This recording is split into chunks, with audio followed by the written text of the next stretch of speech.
Hello बच्चों, think tank में आपका स्वागत है। आज हम लोग इलेक्ट्रोडायनेमिक का चैप्टर 3 जिसमें विद्युत युक्ति है उसको आज हम लोग डिस्कस करेंगे। एक्चुअली विद्युत युक्ति में हम लोग अल्प धारा मापन, महत्तम धारा मापन, ठीक है, इसके बाद दो बिंदुओं के बीच विभव कैसे मापन किया जाए, है ना, ये सब डिस्कस करेंगे।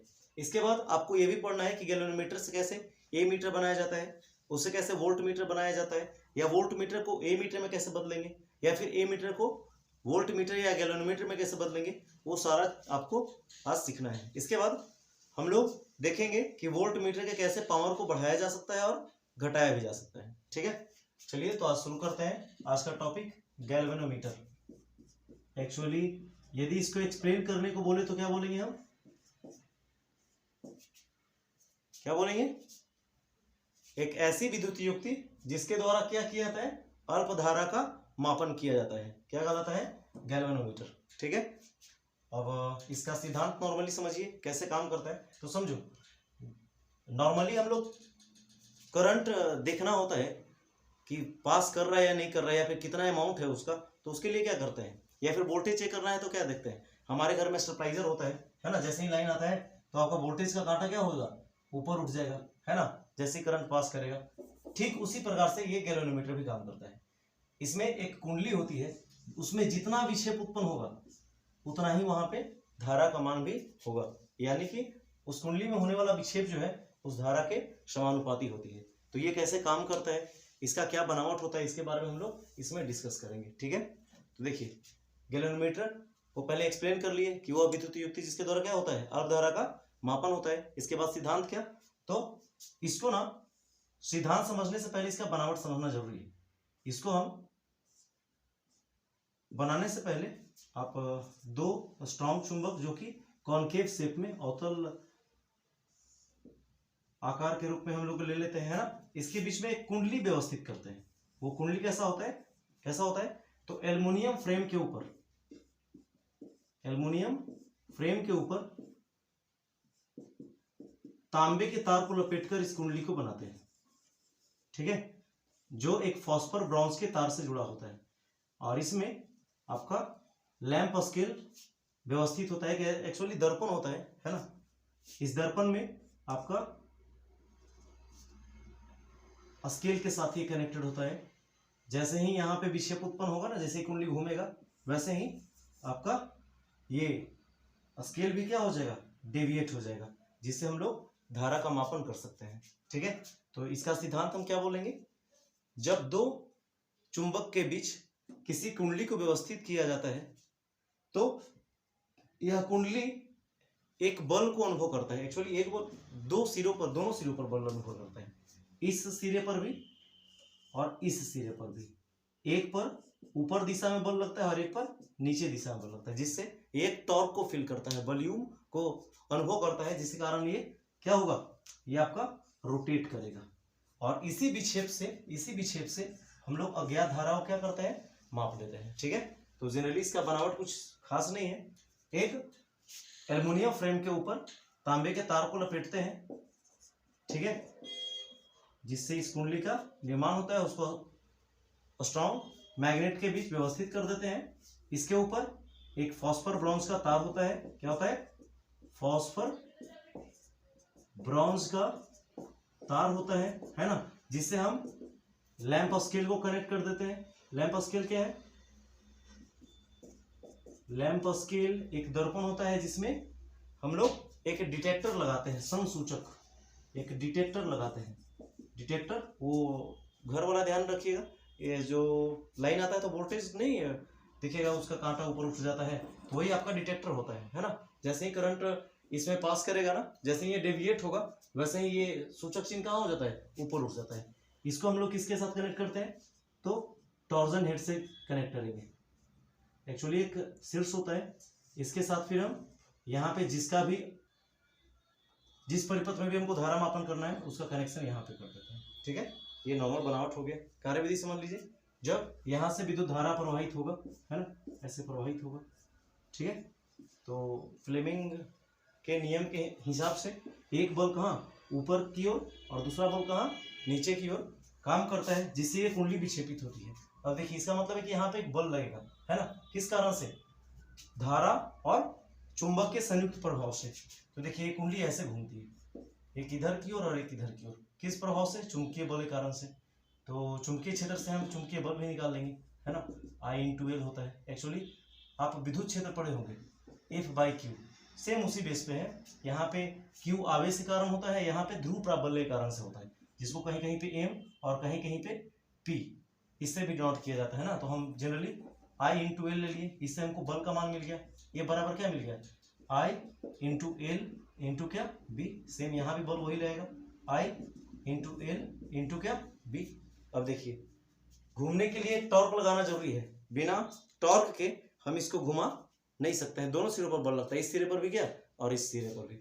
अब देखिए तो यहाँ पे जो बल लगा वो कितना लगा, देखो एक फोर्स तो एक सिरे पर पता चल गया। एक्चुअली टॉर्क का फॉर्मूला क्या होता है, फोर्स इनटू परपेंडिकुलर डिस्प्लेसमेंट। तो बल तो पता है I/L/B हो रहा है। अब देखिए ये डिस्प्लेस्ड होगा तो डिस्प्लेसमेंट को हम L भी रख सकते हैं, B भी रख सकते हैं, तो कोई भी प्रॉब्लम उससे नहीं है। अब देखिए तो हम जनरली क्या ले लिए, B ले लिए। इससे क्या फायदा होगा भाई आगे चल के देख लेंगे। तो देखिए वहां पे टॉर्क कितना लग रहा है, इसको घुमाने में टॉर्क कितना लग रहा है, तो I/L मैग्नेटिक फील्ड B, चुंबकीय क्षेत्र B इंटू क्या B। अब देखिए L/B, किसी का क्षेत्रफल दिख रहा है, तो टाउ की जगह पे हम क्या यूज कर सकते हैं, I/B इंटू क्या A।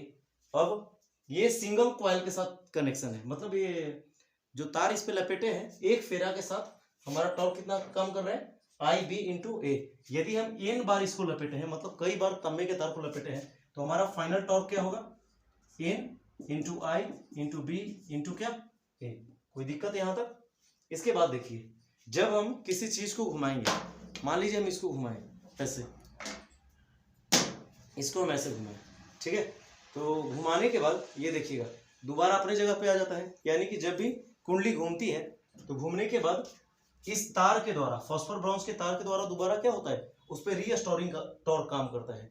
मतलब जब वहां पे हम घुमाने के लिए, रोटेट करने के लिए विद्युत धारा का प्रवाह किए, या फिर विद्युत धारा प्रवाह होने के बाद रोटेट हुआ, उस स्थिति में ये भी क्या करता है, एक नियंत्रक बलयुग्म लगाता है, रीस्टोरिंग टॉर्क। और वो कितना लगाएगा, ये किसके द्वारा हुआ, तो ये कुंडली पर लगा टॉर्क है, ठीक है, बलयुग्म है। और ये किसके द्वारा है, तो ये नियंत्रक बलयुग्म है। टाउ बराबर क्या, तो जितना घुमा होगा उतना, तो कितना घुमा, थीटा। इसके बाद सबका घुमाने का रेट सेम नहीं होगा। आप एल्युमिनियम को ऐसे करके घुमाइए, उसके बाद उसको छोड़िए तो वो तेजी से छोड़ता है, जबकि रबर उस एल्युमिनियम के मुकाबले क्या होगा, वो ज्यादा नियंत्रक बलयुग्म नहीं लगाएगा। तो सबका अपना एक गुणांक होता है जिसका वैल्यू हम क्या ले लिए, C। अब इसका इक्वेशन फर्स्ट ले लिए और इसका इक्वेशन क्या ले लिए, सेकेंड। अब देखिए दोनों टॉर्क को कोरिलेट कर दीजिए। एक्चुअली हम कहना क्या चाहते हैं ये समझिए, हमको चाहिए थीटा, क्योंकि जितना विक्षेप होगा उसी से हम धारा ज्ञात कर सकते हैं। तो हम थीटा और I के बीच क्या दिखाएंगे, संबंध दिखाएंगे। तो थीटा हमको मिल गया इक्वेशन सेकेंड में, और रिजल्टेंट जो करंट होगा हमको इसमें मिल गया इक्वेशन फर्स्ट में। एक्चुअली इसको यहाँ पर रिप्लेस कर देंगे, ठीक है। अब देखिए यहाँ से क्या कर लेंगे हम, इसमें और इसमें कोरिलेशन कर लेंगे। उसके लिए हमको इसको इरेज करना पड़ेगा। तो जब भी यदि इसको नोट करना है तो आप वीडियो को पॉज कीजिए, नोट कर लीजिए, है ना। इसके बाद इसको हम इरेज करने वाले हैं। अब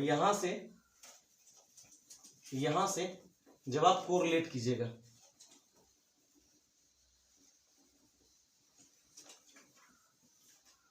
यहां से जब आप कोरिलेट कीजिएगा तो इसके बाद C इंटू थीटा बराबर क्या मिल गया हमको, N/B इंटू क्या A। अब देखिए हमको थीटा का केवल वैल्यू चाहिए, है ना। तो थीटा बराबर क्या हो गया, N/B/A/C।